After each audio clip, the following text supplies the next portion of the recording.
Today we put some tracks on a motorcycle, Kettenkrad style.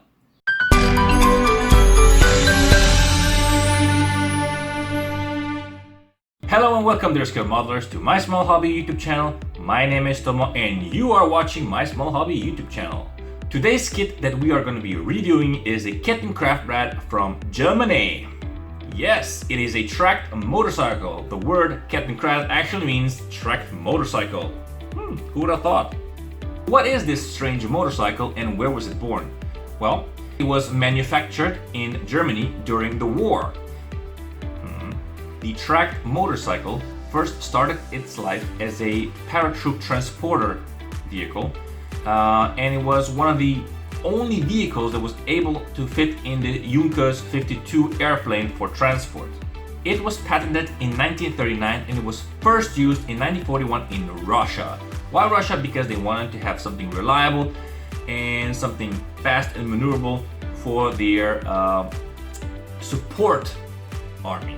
Primarily it was used in the Russian theater of war. However, it also saw service in the North African campaign and later on as a towing vehicle for Messerschmitt 262 and the Arada 234. The tracked motorcycle could climb up 24-degree slopes, this much. And when on solid ground, it could tackle even steeper slopes. But enough of the chit-chat and history lessons. You came here for the kids, so I'll show you. Yep, another big box. Big box. This is an ITALERI attempt to recreate the famous tracked motorcycle in 1/9 scale. What are the unique features of this kit? Well, as I remember, removable panels so that you can display the engine of the motorcycle. You have a toolbox set, well, these tools, you have helmets and you have working tracks as well as working suspension. Some of you might be asking yourself, well, what does this bad boy cost? Well, depending where you buy it and where you're from and all that stuff, 80 euros is the norm. At least that's how much it costs on ITALERI's official website. But I've seen them go for as low as 70 euros and 75.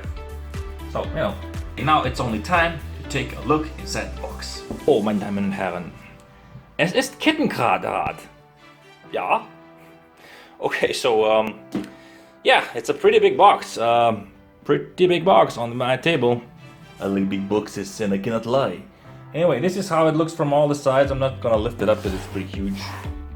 So, you know, let's just get the general idea of it. You can see the paint scheme here.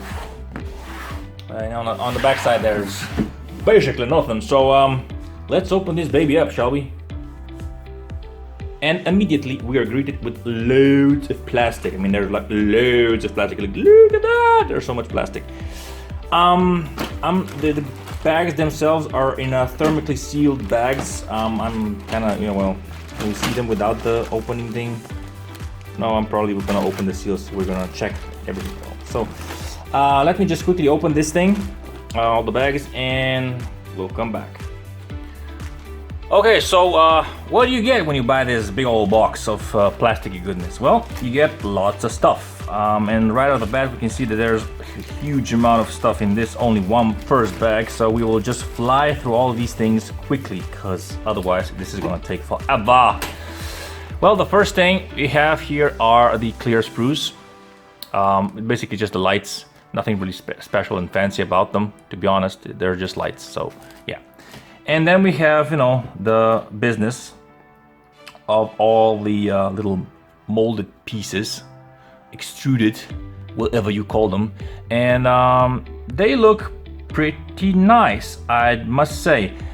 However, now that I say this, the plastic, once you feel it in your hands, feels kind of cheap, to be honest. It feels kind of flimsy and cheap. It's not really healthy. And another thing that I've spotted right off the bat is the attachment points for the pieces is very, very crude somewhere. Like on the tracks here, you can see the attachment point is pretty okay. You can go here with the snippers and make a clean cut. But on these pieces, or like let's say the other pieces like here on the wheels, you can see that that is not the case. especially on the bracket here. One, look at this. This is not good. This is not cool, man.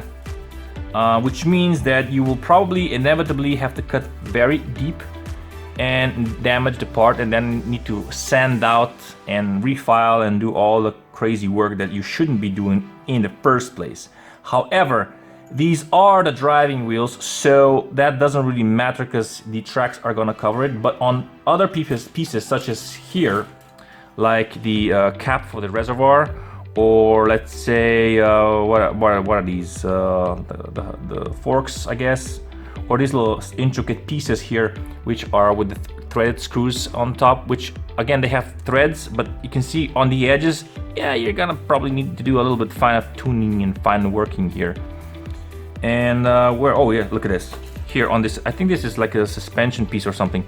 When you have to cut here, it's, you don't know, you have to leave the notch, or you do have to cut so close to this edge, or maybe upper here, because if you can see this one, you can see the notch here and where you have to cut, but here it's not really precise. So in retrospect, you really have to be very careful right off the bat with this one. The second big bag contains some rubbery pieces. The seat is right nice, and there's some cushions and some straps here. The story is basically the same. This kind of feels a little bit cheap, guys. I mean, it's not like, you know, Tamiya type, or I don't know, even Fujimi or something. It feels a little bit cheap. However, it serves the purpose. You see the detail. It's pretty nice. It's flexible. It's very textury. So that is pretty cool. Here we have body pieces, the bigger panels, and you can see they're nicely done. I mean, they are nicely presented. The layout is okay, but if you come close here, you can see that there are certain edges that you need to sand down, like this little stuff here and all around. You will probably need to do some manual labor as far as assembly is concerned, and do a little bit more work on it. And that's a bit of a shame, because for 80 euros you kind of expect stuff to be a little bit more refined, you know, at least I would.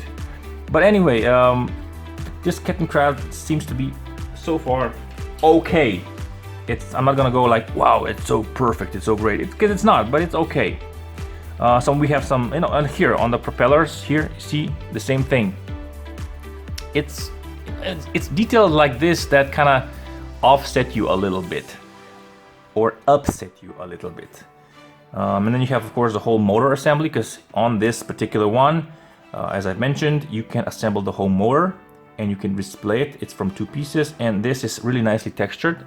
It kind of imitates like cast iron, I guess. So that is a plus.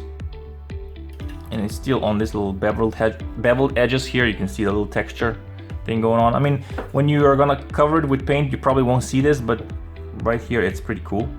You have some panels and nice big flat pieces. Okay, let's move on to the third big one. Okay, so this third one is really big. I mean, this is where you really get the feeling of how big this Kettenkrad is, because this is just the back portion, and it's still the front portion is like, you know, almost half this. So yeah, this is a big old piece. It's not a tub design, but you have to fit, you know, this is the bottom portion and the two sides, and this is the back seat, I believe. Yeah, that's the back seat. So yeah, those are the bigger pieces. And then we come to the final sprue, which is this. You get some tools, which is cool, and you get the little helmets, the German helmets here, pretty cool. And you have the Schmeißer, yeah, the Schmeißer, and the shovel, and then some pieces that you can fit inside a little box, like a glove compartment thing that's on the Kettenkrad. You can see this, I think, is the battery cover, which is also really neat to see. I mean, you have lots of details. If you come close, this light setup is probably not the best, but you can see the little details, and you see the little wire thing here, which again you will probably have to clean off a little bit, because yeah, it's kind of dirty from all the mold processing. And the little helmets, they're nice. They're like really cool. I mean, it would be really nice if you could make a figure that goes on this little ride as well. And yeah, look at that. The little shifts and levers here. I mean, that just, you know, at least for me, it kind of kills the mood of building it, because you have to assemble all this and then clean these things off. And you have to be really careful, because again, when you're cutting here, you see where the attachment points are, they're very flimsy. You can go with the snippers on each side, but inevitably you're gonna create a flat edge, which is gonna just kind of annoy you. For an €80 model, you would expect a little bit more control, a little bit more quality. I mean, look at this attachment point here. This is absolutely dreadful. This is probably a very important piece. I don't know what actually this is supposed to be, but it's attached to this sprue, this tree, on 3 points. So 1, 2, and 3. And I get it why they did this, so that, you know, you wouldn't damage it during transport and handling. But you have to go right back, and then you have to sand it and be very, very careful not to bend this, because this is probably, yeah, very flimsy. Yeah, so that's just kind of sucky. Because you have a working suspension, you get some metal parts and some little springs and some vinyl tubing to display all, and a little mesh for the radiator. So that's also included. And of course, the big old front tire. Well, it is straight-ish. It's straight-ish. It's a little bit wobbly. It's just a little bit wobbly, but it's okay. I've seen much worse. But I would probably, if I would build this one up, I would sand the surface a little bit down to make it like a more worn feeling, because right now you can see the little edge where the two rubber pieces met. So that would be another thing to do. And the last thing in the box, of course, are the decals and the instruction sheets. The decals come in just this form. They are just basically tucked inside the manual, or sometimes I saw them just thrown in. They have no protective film, but they are adequately printed. They are not bad at all if you don't mind the glare from my light. You can see that you have versions for 3 Kettenkrads, I believe. So 1, 2, 3. I think, yeah, 3, because some of them are for all the variants. So that's pretty nice. And of course, you have the all-important manual, which is a black and white manual with all the information on the front and all the breakdown of the screws. And then, of course, how everything goes together.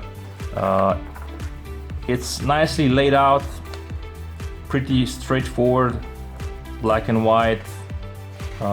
Nothing really special, to be honest, but, you know, let's just take a look, see through all the pages. You can see the track assembly here on the bottom, and the front forks and the lights, where the final tubing goes, and see underneath the seat you can put the tools if you choose to do so. And then the Schmeißer assembly. So that's nice. Oh, and look at that! You have the inserts for the helmet as well. That's cool. And the little strap that we saw. So, and this is, of course, just the basic paint scheme. So you can do it in 3 paint schemes. Yeah. So the winter one, and then the Africa, I believe, and the general one. So yeah. So that's the Kettenkrad.